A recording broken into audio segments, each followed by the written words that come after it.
Kalau saat ini hambanya Bapak Pastor Rusli Betul. Manarva sudah menemukan jalan yang lurus, jalan Betul. Yesus Kristus Tuhan. Oh, haleluya. Itu sesuatu yang luar biasa. Oh, haleluya. Tentunya ada suatu perbedaan yang sangat signifikan sebelum dan setelah itu. Ya, kalau dulu saya benci orang Kristen. Ya kan? Karena bagi saya Kristen itu kafir. Jangankan jadi Kristen, bergaul dengan orang Kristen saya nggak suka. Ya kan? Karena bagi saya kekristenan itu tidak menarik.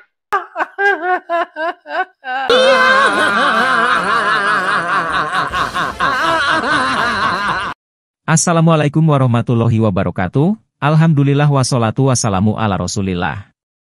Jumpa kembali bersama Junhi Channel. Kali ini kita akan menyaksikan obrolan dua orang yang katanya murtadin, yang saat ini sudah diangkat menjadi pendeta atau pastor. Kedua pastor ini ceritanya sedang ngobrolin sesuatu yang menurutnya sih seru. Oke deh, tanpa berlama-lama lagi, langsung saja kita saksikan videonya. Pastor Rusli Manarva bisa menceritakan ya kehidupan sebelum dan setelah percaya kepada Yesus sebagai Tuhan dan Juru Selamat. Ya, kalau bicara sebelum dan sesudah tentu durasinya pasti panjang ya. Tetapi satu hal bahwa tidak punya keinginan untuk menjadi Kristen. Tetapi kerinduan untuk masuk surga itu sangat kuat. Ya kan? Jadi tidak punya keinginan untuk jadi Kristen, sebab kalau jadi Kristen nauzubillah min zalik. Tetapi kerinduan untuk masuk surga, untuk selamat itu sangat tinggi. Maka itu saya berdoa, ihdinas siratal mustaqim, ya kan, tunjukilah kami jalan yang lurus. Dan ternyata memang jalan yang lurus itu di dalam Yesus Kristus. Tapi bohong. Nah, inilah senjata kaum misionaris yang ingin menyesatkan umat Islam, yang lemah imannya. Dia bilang ingin masuk surga lalu berdoa, ihdinas siratal mustaqim, tunjukilah aku jalan yang lurus. Tumben bawa doa segala, biasanya bawa sholat 5 waktu dan membaca surat Al-Fatihah, lalu bilang Islam meragukan, masa selalu meminta jalan yang lurus terus, berarti Islam itu belum lurus, lalu mereka mengaitkan dengan Bibelnya. Yaitu Yohanes 14 ayat 6 seperti kesaksian Oten berikut ini. Semua itu. Dan waktu saya di Muslim juga, setiap sholat juga seperti itu. Selalu mencari jalan lurus. Selalu setiap sholat pasti ya, jalan lurus doa dalam sholat. Tapi bagaimana doanya? Ya pokoknya setiap sholat baca Al-Fatihah itu semua ya itu sudah sholat.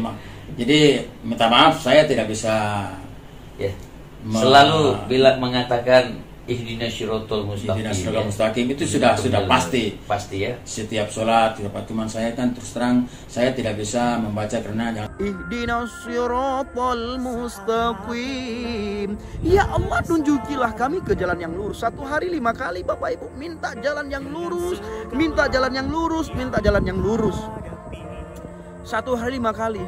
Bahkan sampai bahkan iman saya yang dulu Bapak Ibu juga ketika orang itu meninggal dunia, imam ya yang mensolatkan dia, mensembahyangkan mayat masih meminta juga kepada mayat tersebut ditunjuki jalan yang lurus. Ihdinas siratal mustaqim, ya Allah tunjukilah kami jalan yang lurus. 2000 tahun yang lalu Yesus Kristus berkata, akulah jalan kebenaran dan hidup. Tidak ada seorang pun yang datang kepada Bapa kalau tidak melalui aku. Tidak ada satu manusia pun yang bisa masuk surga kalau tidak melalui aku. Nah, Yohanes 14 ayat 6 ini Bapak Ibu harus diulang-ulang. Kenapa? Supaya orang yang mencari jalan, mencari jati diri, bagaimana orang itu bisa masuk surga nantinya, bisa memahami, bisa beriman kepada Yeshua Hamasiah, Yesus Kristus. Jalan kebenaran dan hidup. Tidak ada satu manusia yang bisa masuk surga kalau tidak melalui dia. Tapi bohong. Siratal Mustaqim, jalan yang lurus adalah Isa Al-Masih. Kafir Kristen mengatakan Al-Fatihah menyuruh Muslim menyembah Isa Al-Masih. Mereka mengutip surat Al-Fatihah ayat 6, kemudian menghubungkannya dengan sabda Yesus di Injil Yohanes pasal 14 ayat 6.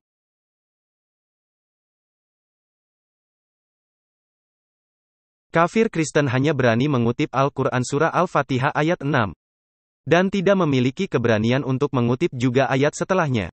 Itu karena pada ayat tersebut terdapat penjelasan jalan yang lurus yang telah disebutkan pada ayat sebelumnya.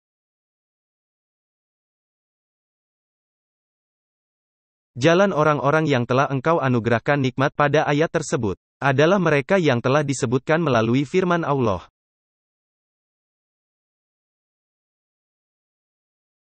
Yaitu jalannya para nabi, para sidikin, para syuhada, dan orang-orang saleh. Sedangkan bukan jalan mereka yang dimurkai, dan bukan pula jalan mereka yang sesat, pada ayat tersebut adalah jalan orang-orang Yahudi, dan jalan orang-orang Nasrani. Orang-orang Yahudi dimurkai, karena mereka berilmu tapi tidak diamalkan. Orang-orang Nasrani tersesat, karena mereka beramal tanpa dasar ilmu. Nabi Muhammad SAW bersabda,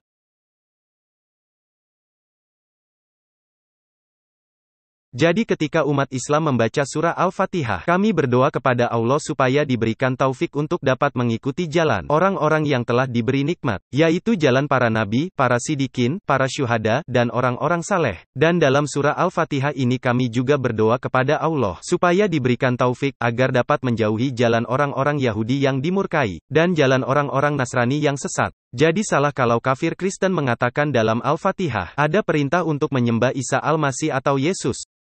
Kalian kira dengan mengutip sepotong ayat Al-Quran sudah bisa menyesatkan umat Islam? Ya, dan hari ini saya sudah boleh dikatakan orang merdeka ya.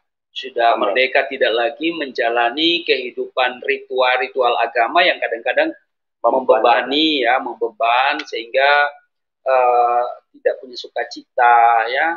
Terus kemudian nanti kalau tidak dilakukan ada azab ya, ada penghukuman. Tetapi kita di dalam Yesus Kristus itu sudah bebas, ya kan ada lagu ya. Sekarang saya sudah bebas, amen. Sekarang saya sudah bebas. Kasihan si Jones kan?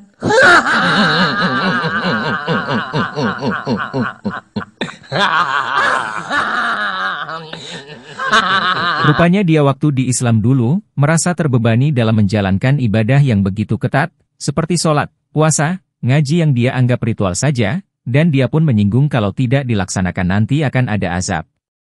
Justru inilah ajaran agama yang benar, dengan menjalankan ibadah kepada Allah, berarti kita sebagai seorang hamba ada kewajiban untuk menyembah Sang Pencipta dengan cara yang Allah inginkan. Bukan dengan cara sesuai kehendaknya sendiri. Maka dalam Islam diaturlah semua tata cara ibadah yang benar dan ada konsekuensinya, seperti mendapatkan pahala dan dosa, sesuai amal perbuatan masing-masing manusia. Jadi sebagai hamba dan manusia yang beriman, harus mau diatur oleh Allah, bukan malah bebas mengatur ibadahnya sendiri. Memang dalam Islam itu ibadahnya terlihat berat. Tapi itu semua tujuannya untuk kebaikan manusia itu sendiri, agar bisa selamat hidup di dunia maupun di akhirat, karena manusia akan bertanggung jawab terhadap amal perbuatannya masing-masing. Baiklah, sampai di sini dulu ya. Jika suka dengan channel ini, silahkan tekan tombol like dan subscribe. Terima kasih. Wassalamualaikum warahmatullahi wabarakatuh.